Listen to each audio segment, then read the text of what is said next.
2024 সালের বেস্ট ছোট ফোনের কথা যদি বলা হয় তাহলে আমার মনে হয় যে রাইট ক্যান্ডিডেট হবে স্যামসাং গ্যালাক্সি S24 এবং এই ফোনটা কিন্তু মাত্র কয়েক মাস আগে লঞ্চ হয়েছে এবং এইটার যে স্পেসিফিকেশন বা এটা দেখতেও মোটামুটি S23 মতো লাগে, তবে এটা কিন্তু S23 একটা রিফাইন্ড ভার্সন। সো এই ভার্সনে যেসব ইমপ্রুভমেন্টগুলো এসেছে সেগুলো কিন্তু ডেইলি লাইফে ব্যবহার করতে গেলে এটার একটা ইম্প্যাক্ট ভালোভাবে বোঝা যায় এবং এইটার এক্সপিরিয়েন্স আসলে অনেক ভালো হয়েছে কম্পেয়ার টু S23। এবং S23 কিন্তু খারাপ ফোন নয়, তবে এই মুহূর্তে যারা আসলে এরকম একটা ফোন কিনতে চাচ্ছেন, খুব ছোট ফোন, বাজেট নিয়ে প্যারা নাই, যেমন এই ফোনটা আপনি যদি নতুন কিনতে যান তাহলে আপনাকে প্রায় 80,000 টাকা বা 1,000 টাকা কমে এরকম পাবেন এবং প্রিয়ন ফোন কিনতে গেলে খুব বেশি পাবেন না, যদিও পান তাহলে 70,000 টাকার আশেপাশে পাবেন। সো এই ফোনটা যারা আসলে কেনার চিন্তা করতেছেন ভিডিওটা দেখেন সম্পূর্ণ, একদম বিস্তারিত ধারণা পাবেন যে S24 2024 সালে এসে এই সময়ে নতুন বা পুরাতন যাই কেনেন না কেন এক্সপিরিয়েন্স আসলে কেমন পাবেন। তবে মূল ভিডিও শুরু করার আগে আপনাদেরকে একটু বলে দেই, যে কোনো ব্র্যান্ডের ফ্ল্যাগশিপ প্রিয়ন ফোন যদি আপনারা কিনতে চান বা নতুন ফোন কিনতে চান তাহলে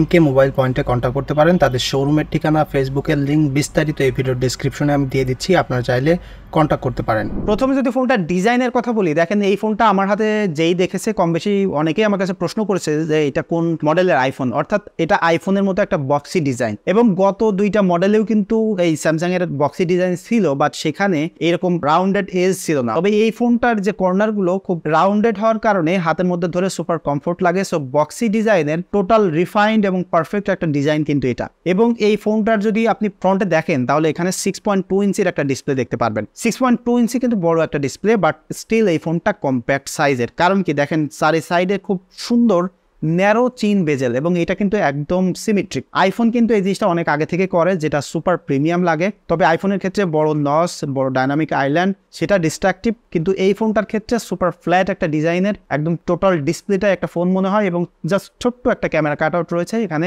12 মেগাপিক্সেল একটা ক্যামেরা সেন্সর আছে এবং এই যে ডিসপ্লেটা না এখন মার্কেটের বেস্ট একটা ডিসপ্লে। এটাতে ব্যবহার করেছে LTPO dynamic 2X AMOLED display.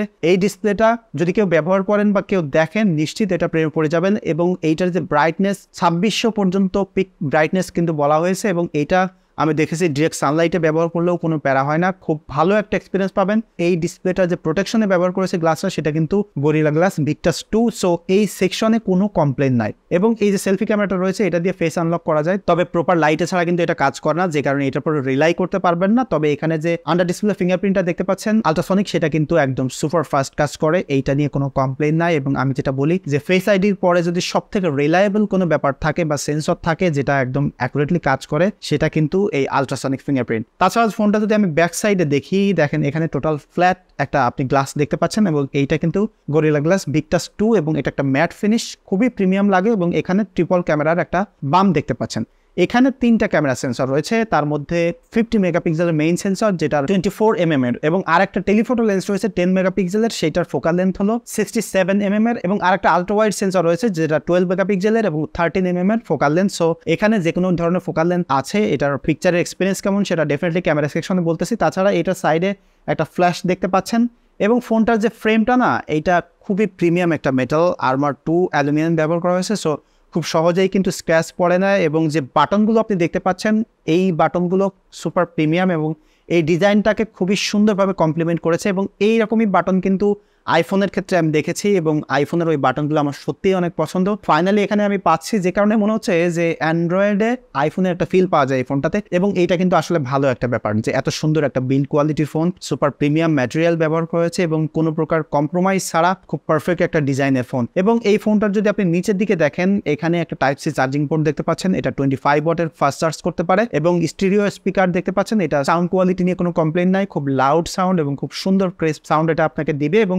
সাইডে কিন্তু আপনি সিম স্লট দেখতে পাচ্ছেন, এখানে ডুয়াল ফিজিক্যাল সিম, চাইলে এই সিমও ব্যবহার করতে পারবেন। সো যে কোনোভাবেই আপনি চাইলে এটাতে ডুয়াল সিম ব্যবহার করতে পারতেছেন। সো ভেরি ক্লিন এবং মিনিমালিস্টিক মডার্ন কম্প্যাক্ট ফোন হলো এই স্যামসাং গ্যালাক্সি S24। এই সেকশনে কোনো কমপ্লেন আমার পার্সোনালি নাই এবং এটা একটা কমপ্লিট ডিজাইনের স্মার্টফোন। পারফরমেন্স কেমন চলুন সেটা দেখি।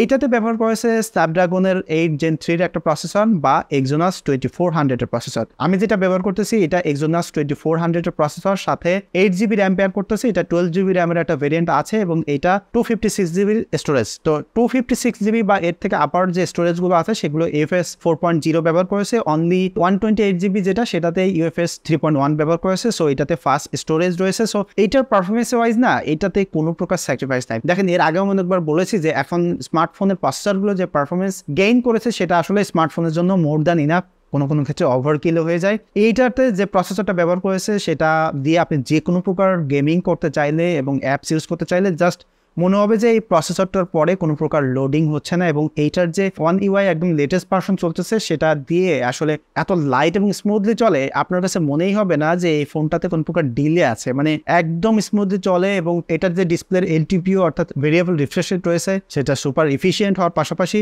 সুপার স্মুথ এক্সপিরিয়েন্স দেয়, যে কারণে পারফরমেন্স সেকশনে এখানে কোনো স্যাক্রিফাইস নাই। তবে একটা ড্রব্যাক আছে, সেটা হলো এই ফোনটা অনেক বেশি হিটিং করে। কেমন দেখেন, এইটা দিয়ে যদি আপনি লাউড স্পিকারে মুভি দেখেন, ইউটিউব ভিডিও দেখেন, সেটা যদি আপনি ওয়াইফাইতেও দেখেন তারপরেও ফোনটা হিটিং করে, মোবাইল ডাটাতে দেখলে আরো বেশি হিটিং করে। এবং ক্যামেরা ওপেন করা, গেমিং করতে গেলে এইটা অনেক গরম হয়। আমার হাত থেকে অনেকে নিয়ে এই ফোনটা দেখতেছিল এবং ছবি তুলতেছি, ছবি তোলার পরে সে বলতেছে ভাই এত গরম কেন? গরম হওয়ার জন্য খুব বেশি প্রবলেম হচ্ছে না, বাট স্টিল এই ফোনটা গরম হয়। এটা আসলে পারফরমেন্স ওয়াইজ একটা ড্রব্যাক আমার কাছে মনে হয়েছে। এবং এইটার যদি ক্যামেরার কথা বলি, দেখেন ক্যামেরাতে এটা ইমপ্রুভমেন্ট করেছে, বাট ক্যামেরাতে এত বেশি ইমপ্রুভমেন্ট করে নাই যে S23 থেকে আপনাকে এটাতে আপগ্রেড করতে হবে।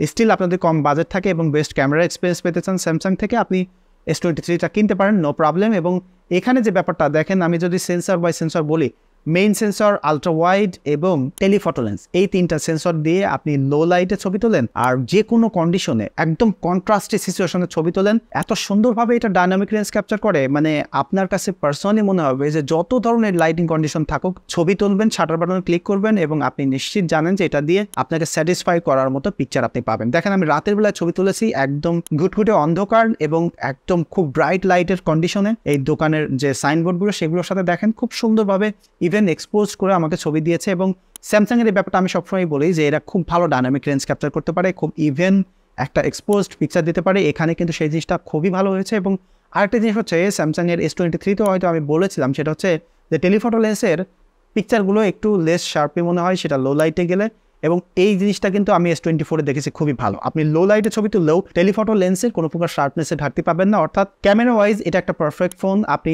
ছবি তোলেন যে কোনো কন্ডিশনে এবং যে কোনো ফোকাল লেন্থে, এটা দিয়ে আপনি খুব ভালো পিকচার পাবেন। এবং স্যামসাং এর যে স্টাইলটা সেটা হচ্ছে যে খুব সুন্দর একটা ভিভিড পিকচার দিবে, ফেসটা একটু স্মুথ করবে, খুব সুন্দর ইভেন আপনাকে এক্সপোজ পিকচার দিচ্ছে, যে কারণে এটা দিয়ে ছবি তুলে ইনস্ট্যান্টলি আপনি সোশ্যাল মিডিয়াতে আপলোড দিয়ে ফেলতে পারবেন।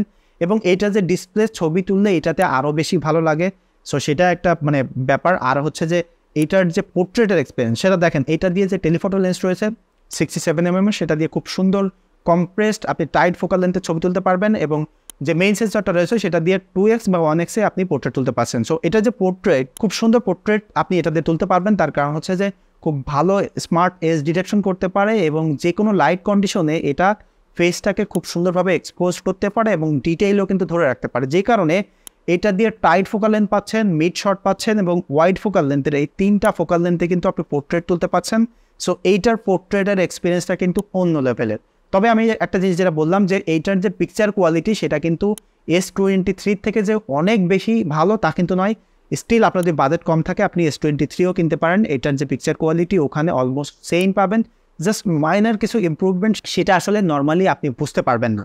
সো পিকচার কোয়ালিটি নিয়ে এই তিনটা ক্যামেরা সেন্সর নিয়ে কোনো কমপ্লেন নাই। এবং যদি সেলফি ক্যামেরার কথা যদি বলি, এখানে যে 12 মেগাপিক্সেল সেন্সর রয়েছে সেটার ফোকাল লেন্থ কিন্তু 26mm এবং এটা দিয়ে আপনি ওয়াইড সেলফি পাচ্ছেন, একটু ডিজিটালি জুম করেও সেলফি তুলতে পাচ্ছেন। সো সেলফি তোলার ক্ষেত্রেও যেটা হয় কি, লো লাইটে আপনি যত ধরনের ব্লুটুথে অন্ধকারে থাকেন আপনি এটা দিয়ে ছবি তোলেন, কেমনে জানি প্রসেস করে এটা আপনাকে একদম সুন্দর এক্সপোজ পিকচার দিবে এবং সেখানে কিন্তু খুব ভালো ডিটেইলও ধরে রাখতে পারে। এবং এটা পোর্ট্রেট সেলফি তুলতে গেলেও খুব ভালো পাবেন। তবে একটা জিনিস যে ব্যাপার সেটা হচ্ছে যে এই অ্যান্ড্রয়েডের ক্ষেত্রে আমার এটা হয়ে থাকে যে ছবি তোলার পরে এটা প্রসেসিং হইতে সময় লাগে, অর্থাৎ শাটার বাটনে ক্লিক করলেন এবং ওইটা প্রসেসড হইতে একটু সময় লাগে। এটা আসলে ব্যবহার করতে গেলে রানানগানভাবে ছবি তুললে একটু বিরক্ত হতে হয়, কাউকে দেখাইতে গেলে তার কাছে একটু মানে কয়েক সেকেন্ড ওয়েট করতে হয়। এবং এই জিনিসটা আমি আইফোনের দিক থেকে খুবই ভালো দেখেছি যে ছবি তোলেন, ক্লিক করেন, ডান, আপনি ইনস্ট্যান্টলি প্রিভিউ দেখে ফেলতে পারবেন। তবে এখানে একটু ওয়েট করতে হইলেও যে সেলফির এক্সপিরিয়েন্স বা ওভারঅল ক্যামেরা সেটআপ থেকে যে এক্সপিরিয়েন্সটা পাবেন সেটা কিন্তু খুবই স্যাটিসফাইং। এইটার পিকচার কোয়ালিটি নিয়ে কোনো কমপ্লেন হবে না। এবং ভিডিও কোয়ালিটির কথা যদি বলি, দেখেন সব সেন্সর দিয়েই আপনি 4K 60 ফ্রেম শুট করতে পারতেছেন এবং এটার ভিডিওর এক্সপিরিয়েন্স কেমন আমি স্যাম্পল সহ দিয়ে দিচ্ছি, আপনারা দেখে নেন।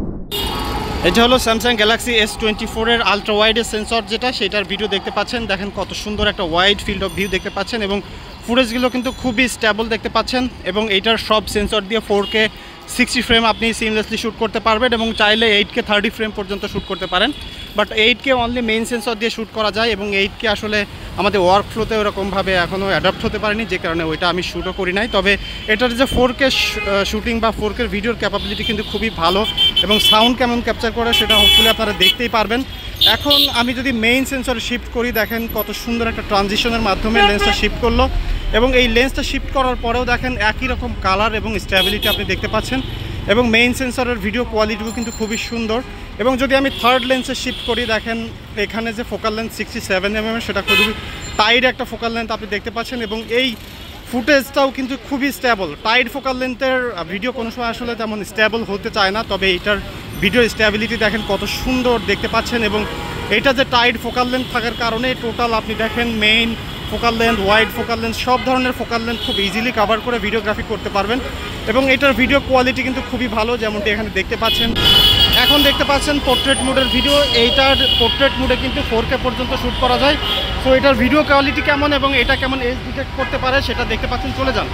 এবং এইটার দিয়ে আমি দেখেছি যে খুব সুন্দর কালারও কিন্তু পাচ্ছেন এবং যারা আসলে ভিডিও কন্টেন্ট ক্রিয়েট করতে চান তাদের জন্য কিন্তু এটা খুবই ভালো একটা ফিচার, যেহেতু আপনি সেলফি ক্যামেরা সহ এবং মেইন সেন্সর দিয়ে 4K-তে সিনেম্যাটিক ভিডিও করতে পারতেছেন। সো এটা কিন্তু খুবই একটা ভালো জিনিস, যারা আসলে সিনেম্যাটিক ভিডিও বা ব্লগ বা শর্ট ফিল্ম টাইপের কন্টেন্ট বানাতে চান তাদের জন্য কিন্তু এটা খুবই ভালো একটা ফিচার। যে কোনো ধরনের কন্টেন্ট ক্রিয়েট করার জন্য যারা আসলে সিনেম্যাটিক ভিডিও বানাইতে চান তাদের জন্য এই ফোনটা খুবই আইডিয়াল হবে, কারণ সব ধরনের সেন্সর থাকার পরে এবং স্পেসিফিকেশন এবং ভিডিও করার ক্যাপাবিলিটি থাকার কারণে এইটার ভিডিও নিয়ে আসলে কোনো কমপ্লেন থাকবে না এবং ওভারঅল এটা কিন্তু খুব ভালো সাউন্ডও ক্যাপচার করতে পারে। সো যে কোনো কন্ডিশনে দেখা যায় যে আপনি মাইক্রোফোন এক্সটার্নাল ছাড়াও কিন্তু ভালোই সাউন্ড ক্যাপচার করে এটা ভিডিও বানিয়ে ফেলতে পারবেন।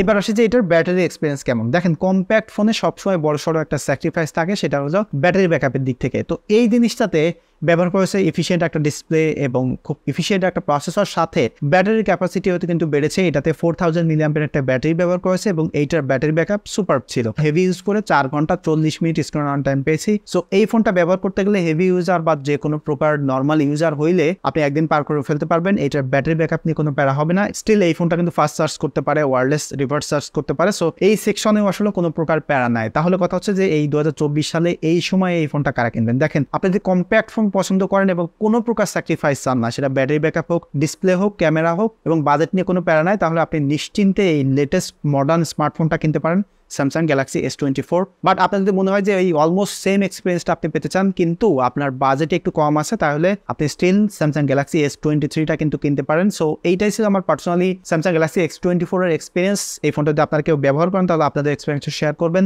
দেখা হচ্ছে পরবর্তী ভিডিওতে। সে পর্যন্ত সবাই সুস্থ থাকবেন, ভালো থাকবেন। ধন্যবাদ সবাইকে।